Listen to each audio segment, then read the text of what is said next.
ಸ್ನೇಹಿತರಿಗೆ ಮತ್ತೊಮ್ಮೆ ಶಿವರಾಜ್ ಸರ್ ಕ್ಲಾಸಿಗೆ ಸ್ವಾಗತ. ಈಗಾಗಲೇ ನಿಮಗೆ ಹೇಳಿದ ಹಾಗೆ ಭಾರತದ ಸಂಪೂರ್ಣ ದರ್ಶನವನ್ನು ಕ್ಲಾಸನ್ನು ಮಾಡಿಕೊಡ್ತಾ ಇದ್ದೀವಿ. ಸಂಪೂರ್ಣ ದರ್ಶನದ ಭಾಗ 1 ಭಾಗ 2 ಕಂಪ್ಲೀಟ್ ಮಾಡಿದ್ದೀರಿ.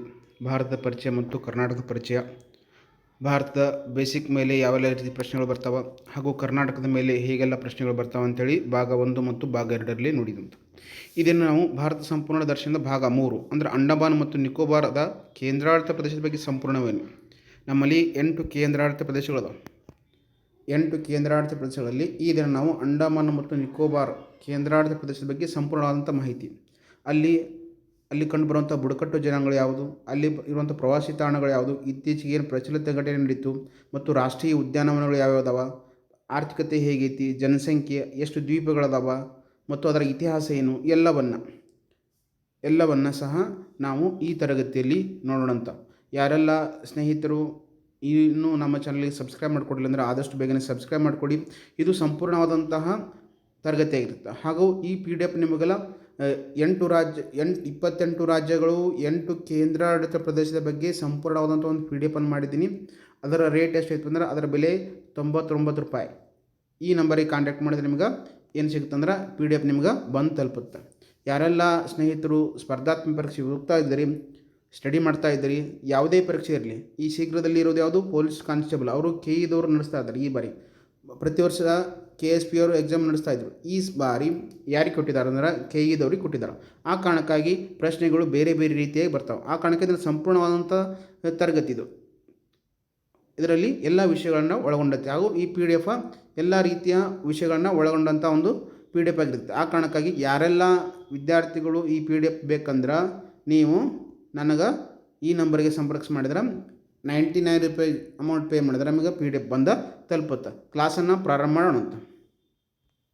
ಅಂಡಮಾನ್ ಮತ್ತು ನಿಕೋಬಾರ್ ದ್ವೀಪಗಳು ಸಮಗ್ರವಾಗಿ ಅಧ್ಯಯನ ಮಾಡೋದು.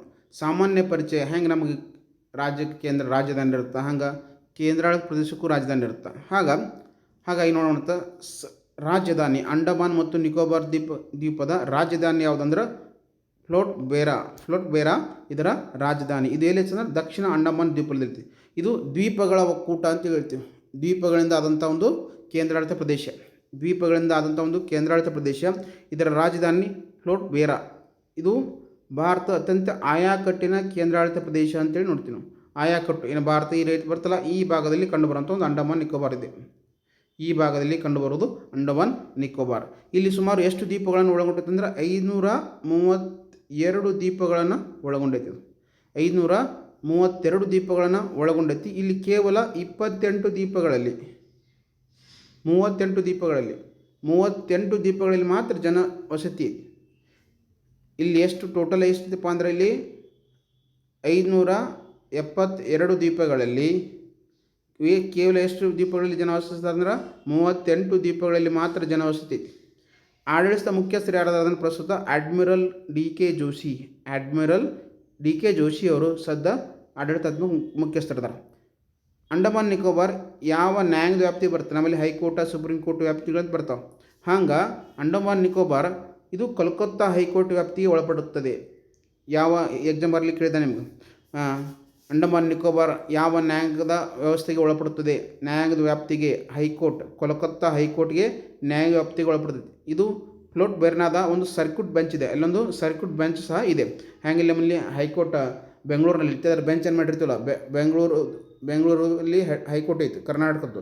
ಅದರ ಸಬ್ ಬೆಂಚ್ ಕಲಬುರಗಿಯಲ್ಲಿ ಮಾಡಿದ್ವಿ ಮತ್ತು ಧಾರವಾಡದಲ್ಲಿ ಸಹ ಮಾಡಿದ್ವಿ. ಹಾಗೆ ಈಗಂದ್ರೆ ಅಂಡಮಾನ್ ನಿಕೋಬಾರ್ದು ಹೈಕೋರ್ಟ್ ಯಾವ ವ್ಯಾಪ್ತಿಗೆ ಬರ್ತಂದ್ರೆ ಕಲ್ಕತ್ತಾದ್ದು, ಅಲ್ಲಿ ಸರ್ಕ್ಯೂಟ್ ಬೆಂಚ್ ಐತಿ. ಫ್ಲೋಟ್ ಬೇರಾದಲ್ಲಿ ಒಂದು ಸರ್ಕ್ಯೂಟ್ ಬೆಂಚ್ ಐತಿ. ಹಾಗಾದ್ರೆ ಭೌಗೋಳಿಕ ಲಕ್ಷಣಗಳೇನು, ಜಿಯೋಗ್ರಫಿಕಲ್ ಫೀಚರ್ಸ್, ಅಂಡಮಾನ್ದ ಜಿಯೋಗ್ರಫಿಕಲ್ ಫೀಚರ್ಸ್ ಏನು, ಇದು ಎಲ್ಲಿ ಕಂಡು ಬರುತ್ತಪ್ಪ ಅಂದ್ರೆ ಬಂಗಾಳ ಕೊಲ್ಲಿಯ ಆಗ್ನೇಯ ಭಾಗದಲ್ಲಿ. ನಿಮಗೆ ಈಗಾಗಲೇ ಮ್ಯಾಪ್ ನೋಡಿದಾಗ ಗೊತ್ತಿರುತ್ತೆ. ಈ ಭಾಗದಾಗ ಅರಬ್ಬಿ ಸಮುದ್ರ ಬರ್ತೈತಿ, ಈ ಭಾಗದಾಗ ಬಂಗಾಳ ಕೊಳ್ಳಿ ಬರ್ತೈತಿ. ಬಂಗಾಳ ಕೊಳ್ಳಿಯ ಈ ಭಾಗದಲ್ಲಿ ಅಂಡಮಾನ್ ನಿಕೋಬಾರ್ ಕಂಡು ಬರ್ತೈತಿ. ಅಂಡಮಾನ್ ಮತ್ತು ನಿಕೋಬಾರ್ ಬಂಗಾಳ ಕೊಳ್ಳಿಯ ಆಗ್ನೇಯ ಭಾಗದಲ್ಲಿ ಕಂಡು ಬರ್ತೈತಿ. ಇಲ್ಲಿ 10 ಡಿಗ್ರಿ ಚಾನಲ್ ಅಂಡಮಾನ್ ದ್ವೀಪ ಸಮೂಹವನ್ನು 10 ಡಿಗ್ರಿ ಚಾನಲ್ ಏನು ಮಾಡುತ್ತಪ್ಪ ಅಂದ್ರೆ ಪ್ರತ್ಯೇಕಗೊಳಿಸುತ್ತೆ. ಅಂಡಮಾನ್ ಮತ್ತು ನಿಕೋಬಾರ್ ಅಂತೇಳಿ ಪ್ರತ್ಯೇಕಗೊಳಿಸುತ್ತೆ. ಯಾವುದು 10 ಡಿಗ್ರಿ ಚಾನಲ್. ಕ್ಯಾನಲ್ ಅಂತ ಕೇಳ್ತಾರೆ, ಚಾನಲ್ ಅಂತ ಕೇಳ್ತಾರೆ. ನಿಮ್ಮ ಎಕ್ಸಾಂಪಲ್ಲಿ ಹಲವಾರು ಪದೇ ಪದೇ ಈ ಪ್ರಶ್ನೆ ಕೇಳಲಾಗಿದೆ. ಇದನ್ನು ಅಂಡಮಾನ್ ನಿಕೋಬಾರನ್ನು ಪ್ರತ್ಯೇಕಪಡಿಸಿದ 10 ಡಿಗ್ರಿ ಚಾನಲ್ ನೆನಪಿರಲಿ. Next Deccan passage. Deccan passage ಇದು ದಕ್ಷಿಣ ಅಂಡಮಾನ್ ಮತ್ತು ಲಿಟಲ್ ಅಂಡಮಾನ್ ದ್ವೀಪಗಳ ನಡುವೆ ಕಂಡುಬರ್ತದೆ. ಡಕ್ಕನ್ ಪ್ಯಾಸೇಜ್ ದಕ್ಷಿಣ ಅಂಡಮಾನ್ ಮತ್ತು ಲಿಟಲ್ ಅಂಡಮಾನ್ ದ್ವೀಪಗಳ ನಡುವೆ ಕಂಡುಬರೋದು ಯಾವುದಂದ್ರೆ ಡಕ್ಕನ್ ಪ್ಯಾಸೇಜ್ ನೆನಪಿರಲಿ. ಡಕ್ಕನ್ ಪ್ಯಾಸೇಜ್ ಮತ್ತು 10 ಡಿಗ್ರಿ ಚಾನಲ್ ಇದು ಇಂಪಾರ್ಟೆಂಟ್, ವೆರಿ ಗುಡ್. ಯಾಕೆ ಹಲವಾರು ಬಾರಿ ಎಕ್ಸಾಮಲ್ಲಿ ಕೇಳಿದಾನೆ. ನೆಕ್ಸ್ಟ್ ಭಾರತದ ಅತ್ಯಂತ ದಕ್ಷಿಣದ ತುತ್ತ ತುದಿ ಯಾವುದಂದ್ರೆ ಇಂದಿರಾ ಪಾಯಿಂಟ್. ಈ ಉತ್ತರ ತುತ್ತ ತುದಿ, ದಕ್ಷಿಣ ತುತ್ತ ತುದಿ, ಪೂರ್ವದ್ದು ಪಶ್ಚಿಮದ ಹೀಗಿದೆ ಅಲ್ಲ. ಭಾರತದ ಅತ್ಯಂತ ದಕ್ಷಿಣ ತುತ್ತ ತುದಿ ಯಾವುದಂದ್ರೆ ಇಂದಿರಾ ಪಾಯಿಂಟ್. ಇದು ಗ್ರೇಟ್ ನಿಕೋಬಾರ್ ದ್ವೀಪದಲ್ಲಿತ್ತು. ಹಿಂದೆ ಇದನ್ನು ಪಿಗ್ಮೈಲ್ ಪಾಯಿಂಟ್ ಎಂದು ಕರೆಯಲಾಗುತ್ತಿತ್ತು. ಇಂದಿರಾ ಪಾಯಿಂಟ್ ದಕ್ಷಿಣ ಭಾರತ ಅತ್ಯಂತ ತುತ್ತ ತುದಿ. ಪರೀಕ್ಷೆಯ ಕಾರಣದಿಂದಾಗಿ ಇಂದಿನ ಹಲವಾರು ಬಾರಿ ಎಕ್ಸಾಮಲ್ಲಿ ಕೇಳಿದಾನ, ಈ ಮುಂದೆ ಸಹ ಇದನ್ನು ಕೇಳ್ತಾನೆ. ಆ ಕಾರಣಕ್ಕಾಗಿ ನೆನಪಿರಲಿ, ಭಾರತದ ಅತ್ಯಂತ ದಕ್ಷಿಣ ತುತ್ತ ತುದಿ ಯಾವುದಂದ್ರೆ ಇಂದಿರಾ ಪಾಯಿಂಟ್. ಇದು ಯಾವ ದ್ವೀಪಗಳಲ್ಲಿ ಕಂಡುಬರ್ತದೆ? ಗ್ರೇಟ್ ನಿಕೋಬಾರ್ ದ್ವೀಪದಲ್ಲಿ ಕಂಡುಬರ್ತದೆ.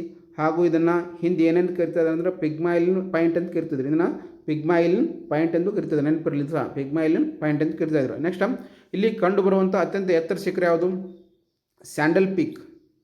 ಸ್ಯಾಂಡಲ್ ಪೀಕ್ ಅತ್ಯಂತ ಎತ್ತರವಾದ ಶಿಖರ. ಇದು ಅಂಡಮಾನ್ ದ್ವೀಪಗಳ ಅತಿ ಎತ್ತರ ಶಿಖರ. ಏನು ಅಂಡಮಾನ್ ದ್ವೀಪಗಳು ಅಂತವಲ್ಲ, ಈ ಅಂಡಮಾನ್ ದ್ವೀಪಗಳಲ್ಲಿ ಅತ್ಯಂತ ಎತ್ತರವಾದ ಸ್ಯಾಂಡಲ್ ಪೀಕ್ ದ್ವೀಪಗಳ ಒಕ್ಕೂಟ ಅಂತ ಹೇಳಿವಿ ನಿಮ್ಗೆ ಆಗಲೇ. ಈ ಸುಮಾರು ಇಲ್ಲಿ 38 ದ್ವೀಪಗಳಲ್ಲಿ ಜನರು ಅದಾರ. 572 ದ್ವೀಪಗಳಲ್ಲಿ ಒಕ್ಕೂಟದಂಥ ಒಂದು ಅಂಡಮಾನ್ ನಿಕೋಬಾರ್ ದ್ವೀಪ ಐತಿ. ಈ ದ್ವೀಪಗಳಲ್ಲಿ ಅಂಡಮಾನ್ ದ್ವೀಪಗಳಲ್ಲಿ ಅತ್ಯಂತ ಎತ್ತರವಾದ ಯಾವುದಪ್ಪ ಅಂದರೆ ಸ್ಯಾಂಡಲ್ ಪೀಕ್, ಅತ್ಯಂತ ಎತ್ತರವಾದ ಶಿಖರ. ಇದು 732 ಮೀಟರ್ ಎತ್ತೈತಿ. ಇದು ಉತ್ತರ ಅಂಡಮಾನದಲ್ಲಿ ಕಂಡುಬರುತ್ತೆ. ಉತ್ತರ ಅಂಡಮಾನ ಮತ್ತು ದಕ್ಷಿಣ ಅಂಡಮಾನ ಈ ರೀತಿ ಗ್ರೇಟ್ ನಿಕೋಬಾರ ಈ ರೀತಿಯಾಗಿ ವಿಂಗಡಣೆಯನ್ನು ಮಾಡಿರ್ತಾರೆ. ಇಲ್ಲಿ ಉತ್ತರ ಅಂಡಮಾನಲ್ಲಿ ಕಂಡುಬರ್ತದೆ ಯಾವುದಂದ್ರೆ ಸ್ಯಾಂಡಲ್ ಪೀಕ್. ಅಂಡಮಾನ್ ದ್ವೀಪಗಳಲ್ಲಿ ಅತ್ಯಂತ ಎತ್ತರವಾದಂಥ ಶಿಖರ ಇದು ಸ್ಯಾಂಡಲ್ ಪೀಕ್. ನೆಕ್ಸ್ಟ್ ಯಾವುದು ಬರ್ತೈತಿ? ಮೌಂಟ್ ತುಲಿಯರ್. ಇದು ನಿಕೋಬಾರ್ ದ್ವೀಪಗಳಲ್ಲಿ. ಇದು ಅಂಡಮಾನ್ ದ್ವೀಪದಲ್ಲಿ ಸ್ಯಾಂಡಲ್ ಪೀಕ್, ಆದರೆ ನಿಕೋಬಾರ್ ದ್ವೀಪಗಳಲ್ಲಿ ಯಾವುದು ಅಂದರೆ ಮೌಂಟ್ ತುಲಿಯರ್. ಇದು ನಿಕೋಬಾರ್ ದ್ವೀಪಗಳಲ್ಲಿ ಅತ್ಯಂತ ಎತ್ತರ ಶಿಖರ 642 ಮೀಟರ್ ಎತ್ತರ ಇತ್ತು. ಗ್ರೇಟ್ ನಿಕೋಬಾರದಲ್ಲಿ ಕಂಡುಬರ್ತೈತಿ ಮೌಂಟ್ ತುಲಿಯರ್. ನಿಕೋಬಾರ್ ದ್ವೀಪಗಳಲ್ಲಿ ಅತ್ಯಂತ ಎತ್ತರವಾದ ಶಿಖರ. ಇದನ್ನು ಗ್ರೇಟ್ ನಿಕೋಬಾರದಲ್ಲಿ ಕಂಡುಬರ್ತೈತಿ. ಇನ್ನು ಬೇರೆ ಬೇರೆ ರೀತಿಯ ಜ್ವಾಲಾಮುಖಿಗಳು ಸಹ ಇಲ್ಲಿ ಕಂಡುಬರ್ತವೆ. ಹಲವಾರು ಬಾರಿ ಎಕ್ಸಾಮಲ್ಲೂ ಸಹ ಕೇಳಿದಾನೆ. ಜ್ವಾಲಾಮುಖಿಗಳು ವಾಲ್ಕ್ಯಾನೋಸ್ ಅಂತೇಳಿ ಕರಿತೀವಿ ಇಂಗ್ಲೀಷ್ನಾಗ. ಬ್ಯಾರನ್ ದ್ವೀಪ, ಬ್ಯಾರನ್ ಐಸ್ಲ್ಯಾಂಡ್ ಭಾರತ ಮತ್ತು ದಕ್ಷಿಣ ಏಷ್ಯಾದ ಏಕೈಕ ಸಕ್ರಿಯ ಜ್ವಾಲಾಮುಖಿಯಾಗಿದೆ.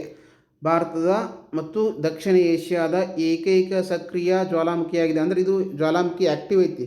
ಸುಪ್ತ ಜ್ವಾಲಾಮುಖಿ, ಕ್ರಿಯಾಶೀಲ ಜ್ವಾಲಾಮುಖಿ ಈ ರೀತಿಯಾಗಿ ಜ್ವಾಲಾಮುಖಿಯನ್ನು ವಿಂಗಡಣೆ ಮಾಡಿರ್ತಾರೆ. ಅದರಲ್ಲಿ ಬ್ಯಾರನ್ ದ್ವೀಪದಲ್ಲಿ ಕಂಡುಬರುವಂಥ ಜ್ವಾಲಾಮುಖಿಗಳು ಎಂಥವಪ್ಪ ಅಂದ್ರೆ ಅವು ಸಕ್ರಿಯ ಜ್ವಾಲಾಮುಖಿಗಳು ಹಾಗೂ ದಕ್ಷಿಣ ಏಷ್ಯಾದಲ್ಲಿಯೇ, ಭಾರತದಲ್ಲಿ ಸಹ ಅಲ್ಲ ದಕ್ಷಿಣ ಏಷ್ಯಾದಲ್ಲಿಯೇ ಸಕ್ರಿಯ ಜ್ವಾಲಾಮುಖಿ ಕಂಡು ಬರೋದಿಲ್ಲಪ್ಪ ಅಂದ್ರೆ ಬ್ಯಾರನ್ ದ್ವೀಪ. ಇದು ನೆನಪಿರಲಿ. ಯಾಕಂದರೆ ಎಕ್ಸಾಮ್ ಬರಲಿ ಹಲವಾರು ಬಾರಿ ಈ ಜ್ವಾಲಾಮುಖಿಗಳ ಮೇಲೆ, ಈ ದ್ವೀಪಗಳ ಮೇಲೆ ಪ್ರಶ್ನೆಯನ್ನು ಕೇಳಿದ್ದಾನೆ. ನೆಕ್ಸ್ಟ್ ನಾರ್ಕೋಂಡಮ್ ದ್ವೀಪ ಇದು ಭಾರತದ ಸುಪ್ತ ಜ್ವಾಲಾಮುಖಿ. ನಿಮ್ಗೆ ಕೇಳ್ತಾನೆ ಬ್ಯಾರನ್ ಜ್ವಾಲಾಮುಖಿ ಅಥವಾ ಬ್ಯಾರನ್ ದ್ವೀಪ ಅಥವಾ ನಾರ್ಕೋಂಡ್ ದ್ವೀಪ, ಇಲ್ಲಿ ಇರುವಂಥ ಜಲಪಾತ ಯಾವುದು, ಇದು ಜ್ವಾಲಾಮುಖಿ ಯಾವುದು? ಸೂಕ್ತ ಜ್ವಾಲಾಮುಖಿ ಆಗಿದೆ. ಸೂಕ್ತ ಅಂದ್ರೇನು? ಅಲ್ಲಿ ಒಂದು ಸಲ ಜ್ವಾಲಾಮುಖಿ ಹೊರಗೆ ಬಂದು ಆಮೇಲೆ ಅದು ಸ್ಟಾಪ್ ಆಗಿ ನಿಂತು ಬಿಟ್ಟಿರ್ತದೆ, ಅದಕ್ಕೆ ಸೂಕ್ತವಾಗಿ ಇರ್ತೈತಿ. ನೆಕ್ಸ್ಟ್ ಇನ್ನು ಇತ್ತೀಚೆಗೆ ಸುದ್ದಿಯಲ್ಲಿ ಐತೆ ಯಾವುದಪ್ಪ ಅಂದ್ರೆ ವಿಶೇಷ ಸುದ್ದಿಯಲ್ಲಿ ಅಂದ್ರೆ ಬಾರ್ಟಾಂಗ್ ಮಣ್ಣಿನ ಜ್ವಾಲಾಮುಖಿ ಅಂತ ನೋಡ್ತೀವಿ. ಬಾರ್ಟಾಂಗ್ ಮಣ್ಣಿನ ಜ್ವಾಲಾಮುಖಿ 2025ರಲ್ಲಿ ಸುಮಾರು 20 ವರ್ಷಗಳ ಸುವ್ಯವಸ್ಥೆಯ ನಂತರ ಈ ಜ್ವಾಲಾಮುಖಿಯು ಮತ್ತೆ ಮಣ್ಣನ್ನು ಉಗುಳಲಾರಂಭಿಸಿದೆ ಅಂತೇಳಿ. ಏನೆಂದರು? ಬಾರ್ಟಾಂಗ್ ಜ್ವಾಲಾಮುಖಿ. ನಿಮ್ಗೆ ಕೇಳ್ತಾನೆ ಬಾರ್ಟಾಂಗ್ ಜ್ವಾಲಾಮುಖಿ ಎಲ್ಲಿ ಕಂಡು ಬರ್ತೈತಿ? ಅಂಡಮಾನ್ ನಿಕೋಬಾರ್ ದ್ವೀಪಗಳಲ್ಲಿ. ಹೌದಾ? ಇದು 20 ವರ್ಷಗಳ ಸೂಕ್ತವಾಗಿತ್ತು. ನಂತರ 20 ವರ್ಷಗಳ ನಂತರ ಇದನ್ನು ಮಣ್ಣನ್ನು ಉಗುಳಲಾರಿಸೋಕೆ ಪ್ರಾರಂಭಿಸ್ತೈತಿ. ನೆಕ್ಸ್ಟ್ ಜೀವವೈವಿಧ್ಯ ಮತ್ತು ಪರಿಸರ, ಬಯೋಡೈವರ್ಸಿಟಿ ಆ್ಯಂಡ್ ಎನ್ವೈರ್ಮೆಂಟ್. ಹಾಗಂದ್ರೆ ಅಲ್ಲಿ ಯಾವ ರೀತಿಯ ಜೀವವೈವಿಧ್ಯತೆ ಕಂಡು ಬರ್ತೈತಿ, ಎನ್ವೈರ್ಮೆಂಟ್ ಹೇಗೈತಿ ಅದನ್ನೆಲ್ಲವೂ ಸಹ ಎಕ್ಸಾಮಲ್ಲಿ ಕೇಳಿರ್ತಾನೆ. ಅಂಡಮಾನ್ ನಿಕೋಬಾರದ ಪ್ರಾಣಿ ಯಾವುದಪ್ಪ ಅಂದ್ರೆ ಡುಗಾಂಗ್. ಇದು ಸಮುದ್ರ ಹಸು ಅಂತೇಳಿ ಕರಿತೀವಿ ಕನ್ನಡದಲ್ಲಿ, ಸಮುದ್ರ ಹಸು, ಸೀ ಕೌ. ನೆಕ್ಸ್ಟ್ ರಾಜ್ಯದ ಹಕ್ಕಿ ಅಂಡಮಾನ್ ವುಡ್ ಪಾರಿವಾಳ, ಅಂಡಮಾನ್ ವುಡ್ ಪೆಂಜಿನ್ ಅಂತೇಳಿ ಕರೀತಾರೆ. ನೆಕ್ಸ್ಟ್ ಇದು ರಾಜ್ಯದ ಮರ ಅಂಡಮಾನ್ ಪಡಾಕ್, ಕೆಂಪು ಮರ ಅಂತೇಳಿ ಕರಿತೀವಿ ನಾವು ಕನ್ನಡದಲ್ಲಿ. ಕೆಂಪು ಮರ, ಅಂಡಮಾನ್ ಪಡಾಕ್, ಕೆಂಪು ಮರ. ಅಂಡಮಾನ್ ನಿಕೋಬಾರದ ರಾಜ್ಯದ ಮರ ಯಾವುದಂದ್ರೆ ಕೆಂಪು ಮರ. ನೆಕ್ಸ್ಟ್ ಇಲ್ಲಿ ಹಲವಾರು ರೀತಿಯ ನ್ಯಾಷನಲ್ ಪಾರ್ಕ್ಸ್ ಕಂಡು ಬರ್ತಾವೆ. ನ್ಯಾಷನಲ್ ಪಾರ್ಕ್ಸ್ ರಾಷ್ಟ್ರೀಯ ಉದ್ಯಾನವನಗಳು ಕಂಡು ಬರ್ತಾವೆ. ಮಹಾತ್ಮ ಗಾಂಧಿ ಮರೈನ್ ರಾಷ್ಟ್ರೀಯ ಉದ್ಯಾನವನ ಅಂಡಮಾನ್ ನಿಕೋಬಾರದಲ್ಲಿ ಕಂಡು ಬರ್ತೈತಿ. ರಾಣಿ ಝಾನ್ಸಿ ಮರೈನ್ ರಾಷ್ಟ್ರೀಯ ಉದ್ಯಾನವನ, ಸ್ಯಾಂಡಲ್ ಪೀಕ್ ರಾಷ್ಟ್ರೀಯ ಉದ್ಯಾನವನ, ಕ್ಯಾಂಪಬೆಲ್ ರಾಷ್ಟ್ರೀಯ ಉದ್ಯಾನವನ, ಗಲ್ತಿಯಾ ರಾಷ್ಟ್ರೀಯ ಉದ್ಯಾನವನ. ಈ ರೀತಿಗಳು ಈ ಉದ್ಯಾನವನಗಳ ಮೇಲೆ ಪ್ರಶ್ನೆ ಬರ್ತಾವೆ. ಹಲವಾರು ಬಾರಿ ಎಕ್ಸಾಮಲ್ಲಿ ಕೇಳಿದ ಮಹಾತ್ಮ ಗಾಂಧಿ ಮರೈನ್ ರಾಷ್ಟ್ರೀಯ ಉದ್ಯಾನವನ ಯಾವ ರಾಜ್ಯದಲ್ಲಿ ಕಂಡು ಬರ್ತೈತೆ ಅಥವಾ ಯಾವ ಕೇಂದ್ರಾಡಳಿತ ಪ್ರದೇಶದಲ್ಲಿ. ರಾಣಿ ಝಾನ್ಸಿ ಮರೈನ್ ರಾಷ್ಟ್ರೀಯ ಉದ್ಯಾನವನ, ಸ್ಯಾಂಡಲ್ ಪೀಕ್ ರಾಷ್ಟ್ರೀಯ ಉದ್ಯಾನವನ, ಕ್ಯಾಂಪ್ಬೆಲ್ ರಾಷ್ಟ್ರೀಯ ಉದ್ಯಾನವನ, ಗಲಾತಿಯಾ ಬೇ ರಾಷ್ಟ್ರೀಯ ಉದ್ಯಾನವನ. ಇವೆಲ್ಲವೂ ಇಂಪಾರ್ಟೆಂಟ್ ಪರೀಕ್ಷೆ ದೃಷ್ಟಿಯಿಂದ, ವೆರಿ ಇಂಪಾರ್ಟೆಂಟ್. ಎಲ್ಲ ಪರೀಕ್ಷೆಗೂ ಸಹ ರಾಷ್ಟ್ರೀಯ ಉದ್ಯಾನವನ ಮೇಲೆ ಪ್ರಶ್ನೆ ಇದ್ದೇ ಇರ್ತೈತಿ. ಅದರಲ್ಲಿ ಸಹ ಅಂಡಮಾನ್ ನಿಕೋಬಾರದಲ್ಲಿ ಒಂದು ಕೇಂದ್ರಾಡಳಿತ ಪ್ರದೇಶವಾಗಿರೋದ್ರಿಂದ ಅಲ್ಲಿ ಅತಿ ಹೆಚ್ಚು ಬುಡಕಟ್ಟು ಜನಗಳು ಕಂಡು ಬರೋದ್ರಿಂದ ಆ ಕಾರಣಕ್ಕಾಗಿ ಈ ವಿಷಯದ ಮೇಲೆ ಫೋಕಸ್ ಮಾಡಿರ್ತೈತಿ. ಮೌಂಟ್ ಮಣಿಪುರ್ ರಾಷ್ಟ್ರೀಯ ಉದ್ಯಾನವನ ಇತ್ತೀಚೆಗೆ ಹೆಸರಾಗೈತಿ. ಹೆಸರನ್ನು ಪರಿವರ್ತನೆ ಮಾಡಿದ್ದಾರೆ. ಇದರ ಹಳೆಯ ಹೆಸರು ಇತ್ತಲ್ಲ ಮೌಂಟ್ ಹ್ಯಾರಿಯೇಟ್. ನಿಮ್ಗೆ ಕೇಳ್ತಾನೆ ಮೌಂಟ್ ಹ್ಯಾರಿಯೇಟ್ ರಾಷ್ಟ್ರೀಯ ಉದ್ಯಾನವನನ್ನು ಮೌಂಟ್ ಮಣಿಪುರ್ ರಾಷ್ಟ್ರೀಯ ಉದ್ಯಾನವನ ಅಂತೇಳಿ ಮರುನಾಮಕರಣ ಮಾಡಿದ್ದಾರೆ. ನಿಮ್ಗೆ ಕೇಳ್ತಾನೆ ಹಳೆಯ ಹೆಸರು ಏನಾಗಿತ್ತು, ಇದಕ್ಕೆ ಮೌಂಟ್ ಹ್ಯಾರಿಯೇಟ್ ಹೆಸರಾಗಿತ್ತು. ಅದನ್ನು ಇತ್ತೀಚೆಗೆ ಮೌಂಟ್ ಮಣಿಪುರ್ ರಾಷ್ಟ್ರೀಯ ಉದ್ಯಾನವನ ಯಾಕೆ ಮಾಡಿದ್ದಾರೆ ಅಂದ್ರೆ, ಮಣಿಪುರದ ಮಹಾರಾಜ ಮತ್ತು ಸ್ವಾತಂತ್ರ್ಯ ಹೋರಾಟಗಾರರ ಗೌರವಾರ್ಥಕವಾಗಿ ಕೇಂದ್ರ ಸರ್ಕಾರವು ಇದರ ಹೆಸರನ್ನು ಇತ್ತೀಚೆಗೆ ಬದಲಾಯಿಸಿತು. ಮೌಂಟ್ ಮಣಿಪುರ್ ರಾಷ್ಟ್ರೀಯ ಉದ್ಯಾನವನ ಮೌಂಟ್ ಹ್ಯಾರಿಯೇಟನ್ನು ಹಳೆಯ ಹೆಸರು, ಅದು ಇತ್ತೀಚೆಗೆ ಏನನ್ನು ಮಾಡಿತ್ತಂದ್ರೆ ಸರ್ಕಾರ ಮಣಿಪುರದ ಮಹಾರಾಜರು ಮತ್ತು ಸ್ವಾತಂತ್ರ್ಯ ಹೋರಾಟಗಾರರ ಮಹಾರಾಜರು ಮತ್ತು ಸ್ವಾತಂತ್ರ್ಯ ಹೋರಾಟಗಾರರ ಗೌರವಾರ್ಥಕವಾಗಿ ಕೇಂದ್ರ ಸರ್ಕಾರವು ಇದರ ಹೆಸರಿಗೆ ಇತ್ತೀಚೆಗೆಯನ್ನು ಬದಲಾಯಿಸಿತು ಅಂತೇಳಿ ನಾವಿಲ್ಲಿ ನೋಡ್ತೀವಿ. ವೆರಿ ಇಂಪಾರ್ಟೆಂಟ್ ನೆನಪಿರಲಿ. ಮಹಾತ್ಮ ಗಾಂಧಿ ಮರೈನ್ ರಾಷ್ಟ್ರೀಯ ಉದ್ಯಾನವನ, ರಾಣಿ ಝಾನ್ಸಿ ಮರೈನ್ ರಾಷ್ಟ್ರೀಯ ಉದ್ಯಾನವನ, ಸ್ಯಾಂಡಲ್ ಪೀಕ್ ರಾಷ್ಟ್ರೀಯ ಉದ್ಯಾನವನ, ಕ್ಯಾಂಪ್ಬೆಲ್ ರಾಷ್ಟ್ರೀಯ ಉದ್ಯಾನವನ, ಗಲಾತಿಯಾ ರಾಷ್ಟ್ರೀಯ ಉದ್ಯಾನವನ ಇವು ಸಹ ಅಂಡಮಾನ್ ನಿಕೋಬಾರಲ್ಲಿ ಕಂಡುಬರುವಂಥ ಅತ್ಯಂತ ಪ್ರಮುಖವಾದಂಥ ರಾಷ್ಟ್ರೀಯ ಉದ್ಯಾನಗಳು. ಪರೀಕ್ಷೆಯಲ್ಲಿ ಕೇಳ್ತಾ ನೆನಪಿರಲಿ. ನೆಕ್ಸ್ಟ್ ಇಲ್ಲಿ ಇರುವಂಥ ಮೂಲ ನಿವಾಸಿಗಳು ಅಥವಾ ಬುಡಕಟ್ಟು ಜನಾಂಗಗಳು ಅಂತ ಕರಿತೀವಿ. ಇಂಡಿಜಿನಿಯಸ್ ಟ್ರೈಬ್ಸ್ ಅಂತ ಕರಿತೀವಿ. ಇಂಡಿಜಿನಿಯಸ್ ಟ್ರೈಬ್ಸ್ ಅಂಡಮಾನ್ ಮತ್ತು ನಿಕೋಬಾರ್ ದ್ವೀಪಗಳಲ್ಲಿ ಪ್ರಮುಖವಾಗಿ ಎರಡು ವಿಭಿನ್ನ ಜನಾಂಗೀಯ ಹಿನ್ನೆಲೆಯ ಬುಡಕಟ್ಟುಗಳಿವೆ. ಅಂಡಮಾನ್ ಮತ್ತು ನಿಕೋಬಾರ್ಗಳಲ್ಲಿ ದ್ವೀಪಗಳಲ್ಲಿ ಎರಡು ವಿಭಿನ್ನವಾಗಿರುವಂಥ ಜನಾಂಗೀಯ ಹಿನ್ನೆಲೆಯನ್ನು ಹೊಂದಿರುವಂಥ ಎರಡು ಬುಡಕಟ್ಟುಗಳು ಅದಾವೆ. ಅವು ಯಾವ ನೋಡಿದಾಗ ಒಂದನೇದು ನೆಗ್ರಿಟಿಯೋ ಬುಡಕಟ್ಟು ಜನಾಂಗೀಯ ವರ್ಗೀಕರಣ, ಇನ್ನೊಂದು ಮಂಗೋಲ್ಡಿಯಾ ಜನಾಂಗೀಯ ವರ್ಗೀಕರಣ. ಎರಡು ರೀತಿಯಾಗಿ ಕಂಡುಬರ್ತಾರೆ. ಇಲ್ಲಿ ಬುಡಕಟ್ಟು ಜನಾಂಗ ಎರಡು ರೀತಿಯಾಗಿ ಏನು ಮಾಡ್ತೀವಿ, ನೆಗ್ರಿಟಿಯೋ ಮತ್ತು ಮಂಗೋಲಾಯ್ಡ್ ಎರಡು ಜನಾಂಗೀಯ ವರ್ಗಣೆಯನ್ನು ಮಾಡಿ ಅದರಲ್ಲಿ ಪ್ರಮುಖವಾದಂಥ ಬುಡಕಟ್ಟುಗಳು ಬರ್ತಾವೆ. ನೆಗ್ರಿಯೋಟ್ದಾಗ ಹಲವಾರು ಪ್ರಮುಖ ಬುಡಕಟ್ಟುಗಳು ಬರ್ತಾವೆ.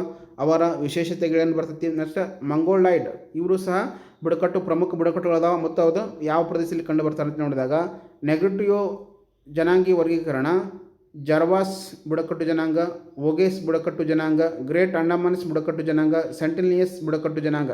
ಇದರಲ್ಲಿ ಅತ್ಯಂತ ಹಲವಾರು ಬಾರಿ ಹಿಂದಿನ ಕೇಳಿದನ ಓಂಗೋಸ್ ಬುಡಕಟ್ಟು ಜನಾಂಗ ಎಲ್ಲಿ ಕಂಡು ಬರ್ತೈತಿ ಅಂಡಮಾನ್ ದ್ವೀಪಗಳಲ್ಲಿ, ಅಂದರೆ ಅಂಡಮಾನ್ ನಿಕೋಬಾರದಲ್ಲಿ ಕಂಡುಬರುವಂಥ ಒಂದು ಬುಡಕಟ್ಟು ಜನಾಂಗ. ಇದು ನೆಗ್ರಿಟಿಯೋ ಎಂಬ ಜನಾಂಗೀಯ ವರ್ಗೀಕರಣಕ್ಕೆ ಸೇರಿದಂಥ ಒಂದು ಪ್ರಮುಖ ಉಪ ಬುಡಕಟ್ಟಾಗೈತೆ. ನೆಕ್ಸ್ಟ್ ಜರ್ವಾಸ್, ಇದು ಬಾರಿ ಕೇಳಿದಾನೆ ಎಕ್ಸಾಮಲ್ಲಿ. ಜರ್ವಾಸ್ ಬುಡಕಟ್ಟು ಜನಾಂಗ ಎಲ್ಲಿ ಕಂಡು ಬರ್ತೈತಿ, ಓಂಗೆಸ್. ಇವು ವೆರಿ ಇಂಪಾರ್ಟೆಂಟ್. ನೆಕ್ಸ್ಟ್ ಸೆಂಟಿನಿಯಸ್ ಬುಡಕಟ್ಟು ಜನಾಂಗ, ಇದು ಅಂಡಮಾನ್ ದ್ವೀಪಗಳ ಸೆಂಟಿನಿಯಸ್ ಬುಡಕಟ್ಟು ಜನಾಂಗ ಬಾಹ್ಯ ಜಗತ್ತಿನ ಸಂಪರ್ಕಕ್ಕೆ ಸಿಗದ ಅತ್ಯಂತ ವಿಲಕ್ಷಣ ಬುಡಕಟ್ಟು ಅಂತ ನೋಡ್ತೀವಿ. ಸೆಂಟಿನಿಯಸ್ ಬುಡಕಟ್ಟು ಜನಾಂಗ ಇದು ಬಾಹ್ಯ ಜಗತ್ತಿಗೆ ಸಿಗದ ಅತ್ಯಂತ ವಿಲಕ್ಷಣ ಬುಡಕಟ್ಟು ಜನಾಂಗ. ಇದು ಬಾಹ್ಯ ವ್ಯಕ್ತಿಗೆ ಇವರು ಬಾಹ್ಯ ಪ್ರಪಂಚಕ್ಕೆ ಸಂಪರ್ಕ ಇರೋಂಗಿಲ್ಲ ಅಂಥ ಬುಡಕಟ್ಟು ಜನಾಂಗ. ನೆಕ್ಸ್ಟ್ ಮಂಗೋಲಾಯ್ಡ್ ಜಾತಿಯ ವರ್ಗೀಕರಣದಲ್ಲಿ ಪ್ರಮುಖವಾಗಿ ಎರಡು ಬುಡಕಟ್ಟು ಅದಾವ. ಒಂದು ಶೋಪೆನ್ ಬುಡಕಟ್ಟು ಜನಾಂಗ, ಇನ್ನೊಂದು ನಿಕೋಬಾರ್ಸ್ ಬುಡಕಟ್ಟು ಜನಾಂಗ. ಇವರು ನಿಕೋಬಾರ್ ದ್ವೀಪಗಳಲ್ಲಿ ಕಂಡು ಬರ್ತಾರೆ. ಇವರೇನೋ ನೆಗ್ರಿಟಿಯೋ ಅದಾರಲ್ಲ, ಇವರು ಅಂಡಮಾನ್ ದ್ವೀಪಗಳಲ್ಲಿ ಕಂಡು ಬಂದ್ರೆ ಮಂಗೋಲಾಯ್ಡ್ ವರ್ಗೀಕರಣವಾದಂಥ ಶೋಪೆನ್ ಮತ್ತು ನಿಕೋಬಾರಸ್ ಬುಡಕಟ್ಟು ಜನಾಂಗ ನಿಕೋಬಾರ್ ದ್ವೀಪಗಳಲ್ಲಿ ಇವ್ರು ಏನು ಮಾಡ್ತಾರಪ್ಪ ಅಂದ್ರೆ ಕಂಡು ಬರ್ತಾರೆ. ನೆಕ್ಸ್ಟ್ ಇನ್ನು ಐತಿಹಾಸಿಕ ಮತ್ತು ರಾಜಕೀಯ ಹಿನ್ನೆಲೆ ಏನೆಲ್ಲ ಆಯಿತಪ್ಪ ಅಂದ್ರೆ ಸೆಲ್ಯುಲಾರ್ ಜೈಲ್ ಅಂದ್ರೆ ಕಾಲಪಾನಿ ಅಂತ ಕರಿತೀವಿ. ಸೆಲ್ಯುಲಾರ್ ಜೈಲ್ ಕಾಲಪಾನಿ ಬ್ರಿಟಿಷರ ಅವಧಿಯಲ್ಲಿ ಸ್ವತಂತ್ರ ಹೋರಾಟಗಾರರನ್ನು ಕಠಿಣ ಶಿಕ್ಷೆಗೆ ಗುರುಪಡಿಸಲು ಫ್ಲೋಟ್ ಬೇರ್ನಲ್ಲಿ ನಿರ್ಮಿಸಲಾದ ಐತಿಹಾಸಿಕ ಜೈಲು. ವಿಕ್ರಮ್ ದಾಮೋದರ್ ಸಾವರ್ಕರ್ ಅವರನ್ನು ಬಂಧಿಸಿ ಇಡಲಾಗಿದ್ದು ಯಾವ ಜೈಲು ಅಂದರೆ ಇದೇ ಸೆಲ್ಯುಲಾರ್ ಜೈಲು ಕಾಲಪಾನಿ ಅಂತ ಕರಿತೀವಿ. ಕಾಲಪಾನಿ ಪ್ರಸಿದ್ಧ ಆಗೈತೆ. ವಿ ಡಿ ಸಾವರ್ಕರ್ನನ್ನು ಯಾವ ಜೈಲಿನಲ್ಲಿ ಬಂಧಿಸಿಟ್ಟಿದ್ದರು ಅಂತೇಳಿ ಹಲವಾರು ಬಾರಿ ಎಕ್ಸಾಮ್ನಲ್ಲಿ ಕೇಳಿದ್ದಾನೆ. ಕಾಲಪಾನಿಯಲ್ಲಿ, ಸೆಲ್ಯುಲಾರ್ ಜೈಲಿನಲ್ಲಿ ಇದನ್ನು ಅವರು ಬಂಧಿಸಿಟ್ಟಿರ್ತಾರೆ. ನೆಕ್ಸ್ಟ್ ದ್ವೀಪಗಳ ಮರುನಾಮಕರಣ ಮಾಡ್ತಾರೆ. 2018ರಲ್ಲಿ ನೇತಾಜಿ ಸುಭಾಷ್ ಚಂದ್ರ ಬೋಸ್ ಅವರ ಭಾರತದ ಮೊದಲ ತಾತ್ಕಾಲಿಕ ಸರ್ಕಾರ ಘೋಷಿಸಿದ ನೆನಪಿಗಾಗಿ 3 ದ್ವೀಪಗಳ ಹೆಸರನ್ನು ಬದಲಾಯಿಸಿತು. 2018ರಲ್ಲಿ ಕೇಂದ್ರ ಸರ್ಕಾರ ಏನು ಮಾಡಿತ್ತಂದ್ರೆ ದ್ವೀಪಗಳ ಹಳೆಯ ಹೆಸರುಗಳನ್ನು ಬದಲಾಯಿಸಿ ಹೊಸ ಇಡ್ತಾ ಬಂದರು. ಯಾಕೆ ಇಡ್ತಾ ಬಂದರು ಅಂದರೆ ನೇತಾಜಿ ಸುಭಾಷ್ ಚಂದ್ರ ಅವರು ಭಾರತದ ತಾತ್ಕಾಲಿಕ ಸ್ವತಂತ್ರ ಸರ್ಕಾರವನ್ನು ರಚಿಸಿದ ಸವಿ ನೆನಪಿಗಾಗಿ ಈ ಬದಲಾವಣೆಯನ್ನು ಜಾರಿಗೆ ತರ್ತಾರೆ. ರಾಸ್ ದ್ವೀಪವನ್ನು ನೇತಾಜಿ ಸುಭಾಷ್ ಚಂದ್ರ ಬೋಸ್ ದ್ವೀಪ ಅಂತೇಳಿ ಮರುನಾಮಕರಣ ಮಾಡಿದರು. ನೀಲ್ ದ್ವೀಪವನ್ನು ಶಹೀದ್ ದ್ವೀಪ ಅಂತೇಳಿ ಮರುನಾಮಕರಣ ಮಾಡಿದರು. ಹ್ಯಾವ್ಲಾಕ್ ದ್ವೀಪವನ್ನು ಸ್ವರಾಜ್ ದ್ವೀಪ ಅಂತೇಳಿ ಬದಲಾವಣೆ ಮಾಡಿದರು. Very important. ದ್ವೀಪಗಳ ಮರುನಾಮಕರಣ ಮಾಡಿದ್ದು 2018ರಲ್ಲಿ ಯಾರ ನೆನಪಿಗೋಸ್ಕರ? ಸುಭಾಷ್ ಚಂದ್ರ ಬೋಸ್ ಅವರ ತಾತ್ಕಾಲಿಕ ಸರ್ಕಾರ ರಚಿಸಿದ ಸವಿ ನೆನಪಿಗಾಗಿ ಈ ದ್ವೀಪಗಳನ್ನು ಬದಲಾವಣೆ ಮಾಡ್ತಾರೆ. ಯಾವೆಲ್ಲ ದ್ವೀಪಗಳಂತ ನೆನಪಿಡಬೇಕು? ರಾಸ್ ದ್ವೀಪ ನೇತಾಜಿ ಸುಭಾಷ್ ಚಂದ್ರ ಬೋಸ್ ಅವರ ದ್ವೀಪ, ನೀಲ್ ದ್ವೀಪ ಶಹೀದ್ ದ್ವೀಪ, ಹ್ಯಾವ್ಲಾಕ್ ದ್ವೀಪ ಸ್ವರಾಜ್ ದ್ವೀಪ, ರಾಸ್ ದ್ವೀಪ ನೇತಾಜಿ ಸುಭಾಷ್ ಚಂದ್ರ ದ್ವೀಪ, ನೀಲ್ ದ್ವೀಪ ಶಹೀದ್, ಹ್ಯಾವ್ಲಾಕ್ ಸ್ವರಾಜ್. ಪರಮ ವೀರ ಚಕ್ರ ವಿಜೇತರ ಗೌರವಾರ್ಥ ಹೆಸರಿಡುವಿಕೆ. ನೇತಾಜಿಯವರ ಜನ್ಮದಿನವಾಗಿ ಜನವರಿ 23ರಂದು ಪರಾಕ್ರಮ ದಿವಸ ಅಂಡಮಾನ್ ನಿಕೋಬಾರ್ ಹೆಸರಿನಡಿ 30 ದ್ವೀಪಗಳಿಗೆ ಭಾರತ 10, 21 ಪರಮ ವೀರ ಚಕ್ರಗಳ ಪ್ರಶಸ್ತಿ ನೀಡಲಿ ಗೌರವಿಸಲಾಯಿತು ಅಂತ ನಾವಿಲ್ಲಿ ನೋಡ್ತೀವಿ. ನೆಕ್ಸ್ಟ್ ಇತ್ತೀಚೆಗೆ ಏನೆಲ್ಲ ಸುದ್ದಿ ಐತಪ್ಪ ಅಂದ್ರೆ ಇತ್ತೀಚೆಗೆ ಪ್ರಚಲಿತ ವಿದ್ಯಮಾನಗಳು ಅಥವಾ ಯೋಜನೆಗಳು ಅಪ್ ಟು ಡೇಟ್ ಅಂತ ನೋಡಿದಾಗ ಗ್ರೇಟ್ ನಿಕೋಬಾರ್ ಅಭಿವೃದ್ಧಿ ಯೋಜನೆ ಇದು ನೀತಿ ಆಯೋಗದ ಪ್ರಮುಖ ಯೋಜನೆಯಾಗಿದ್ದು ಗ್ರೇಟ್ ನಿಕೋಬಾರ್ನಲ್ಲಿ ಸುಮಾರು 72,000 ಕೋಟಿ ವೆಚ್ಚದ ಬೃಹತ್ ಮೂಲ ಸೌಕರ್ಯ ನಿರ್ಮಾಣವಾಗುತ್ತಿದೆ. ಇದರ ಅಡಿಯಲ್ಲಿ ಅಂತಾರಾಷ್ಟ್ರೀಯ ಕಂಟೈನರ್ಗಳು, ಟ್ರಾನ್ಸ್ಪೋರ್ಟ್ಮೆಂಟ್ ಟರ್ಮಿನಲ್, ಹಸಿರು ವಲಯ ವಿಮಾನ ನಿಲ್ದಾಣ, ವಿದ್ಯುತ್ ಸ್ಥಾವರ, ಹೊಸದೊಂದು ನಗರವನ್ನು ನಿರ್ಮಿಸಲಾಗುತ್ತಿದೆ. ಇದು ಮಲಕ್ಕಾ ಜಲಸಂಧಿಗೆ ಸಮೀಪವಿರುವುದರಿಂದ ಈ ಆಯಕಟ್ಟಿನ ದೃಷ್ಟಿಯಿಂದ ಭಾರತ ಅತ್ಯಂತ ಪ್ರಮುಖವಾಗಿದೆ. ಮಲಕ್ಕಾ ಜಲಸಂಧಿಯ ಆಯಕಟ್ಟಿನಲ್ಲಿ ಐತಿ. ನೆಕ್ಸ್ಟ್ ಇಲ್ಲಿ ಗಿನ್ನಿಸ್ ದಾಖಲೆಗಳು ಹಾಗೆ ಹಲವಾರು ಗಿನ್ನಿಸ್ ದಾಖಲೆಗಳೀಗ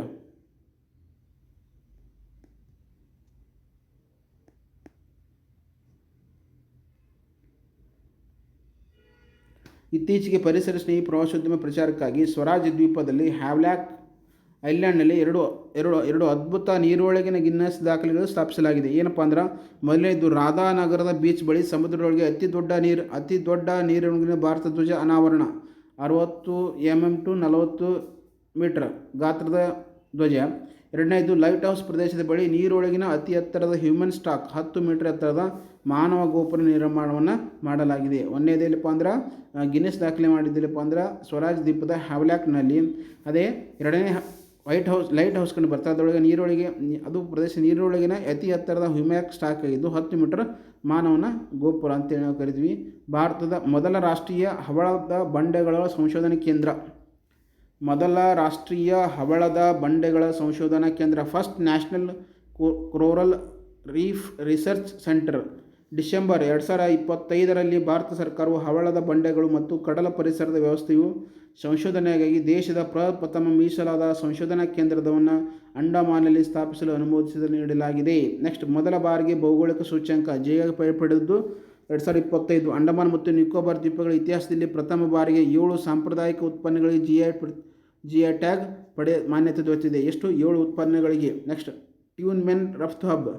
ನೀಲಿ ಆರ್ಥಿಕತೆ ಬ್ಲೂ ಎಕಾನಮಿ ಅಭಿವೃದ್ಧಿಯಾಗಿ ಅಂಡಮಾನ್ ಮತ್ತು ನಿಕೋಬಾರ್ ದ್ವೀಪಗಳನ್ನು ದೇಶದ ಪ್ರಮುಖ ಟ್ಯೂನ್ ಮೀನು ಸಂರಕ್ಷಣೆ ಮತ್ತು ರಫ್ತು ಕೇಂದ್ರವಾಗಿ ಮಾಡಲು ಕೇಂದ್ರ ಸರ್ಕಾರವು ಬೃಹತ್ ಹೂಡಿಕೆಯನ್ನು ಯೋಜನೆಯನ್ನು ಸಿದ್ಧಪಡಿಸಿದೆ. ಇವೆಲ್ಲವೂ ಸಹ ನಿಮಗೆ ಕ್ವಿಕ್ ರಿವಿಷನ್. ಅಂಡಮಾನ್ ಮತ್ತು ನಿಕೋಬಾರ್ಗಳನ್ನು ಬೇರ್ಪಡಿಸುವ ರೇಖೆ ಯಾವುದು? 10 ಚಾನಲ್ ಎಕ್ಸಾಮಲ್ಲಿ ಕೇಳಿದಾನೆ, ಹಲವಾರು ಬಾರಿ ನೆನಪಿರಲಿ. ನೆಕ್ಸ್ಟ್ ಭಾರತ ಏಕೈಕ ಸಕ್ರಿಯ ಜ್ವಾಲಾಮುಖಿ ಬ್ಯಾರನ್ ಜ್ವಾಲಾಮುಖಿ. ನೆಕ್ಸ್ಟ್ ಹ್ಯಾವ್ಲಾಕ್ ದ್ವೀಪದ ಇನ್ನೊಂದು ಹೆಸರೇನಪ್ಪ ಅಂದರೆ ಸ್ವರಾಜ್ ದ್ವೀಪ.